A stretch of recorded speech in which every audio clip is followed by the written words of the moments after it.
Egaa gilaavii yeroo fayyadamnu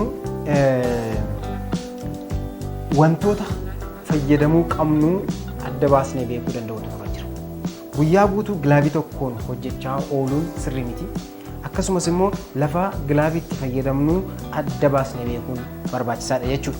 Egaa namoonni gilaavii fayyadamuu qaban mana yaalaa keessatti akkasumas immoo namoota dhukkubsatan namoota mana keessatti yaalan yoo ta'an irra filatamaa ta'a jechuudha. Egaa mana yaalaa keessatti warri fayyadaman akka itti fayyadaman ni beeku. Mana keessatti garuu yoo ni fayyadamna ta'e gilaaviin kun disposable gilaavii yookaan waan tokko qofaaf faayidaa tokko qofaaf oola jechuudha. Kanaaf akka itti kaa'atan qaba, akka itti ofirraa baasanis ni qaba jechuudha. Egaa namoota ni yaallataanaan mana keessatti kan nun kaa'achuu qabnu gilaaviin kun karaa harka quba isa guddaa ni qaba, karaa quba ishee xiqqoo qaba. Kanaaf lamaan isaa adda baasnee beekuun nurra jira jechuudha.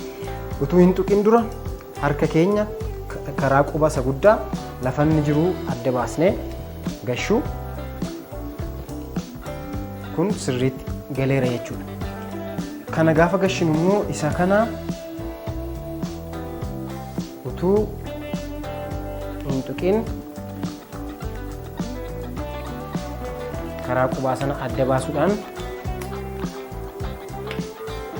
gashuu achi booddee nama sana gaafa gargaarree baasuu akkaataa nuti itti qabnu dhagna keenya tuquu hin qabu.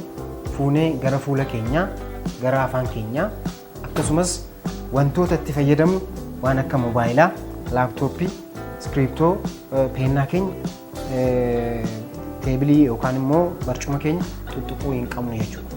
Kanaaf ergi itti fayyadamne booddee akkaataa nuti itti baasnu inni jalqabaa alasaa akkasitti qabuudhaan akkasitti baasna. Isa jalqabaa karaa alasaa tuqnee sababiin isaa harka keenyaan kaa'annee jirra waan ta'eef, inni lammaffaa garuu harka keenya waan ta'eef karaa keessa isaa qabuudhaan akkasitti ergii baasnee booddee qaama keenyatti utuu hin bu'in inni nama qabaa jiru sila harka koo karaa keessaa sababii ta'eef kana lafa qadaaddii qabutti. Ergaa kana kan isiniif dabarse Waldaa Hakiimota Oromiyaa, Biiroo Eegumsa Fayyaa Oromiyaa, Dream Health PLC, Onesmos Nasii Production.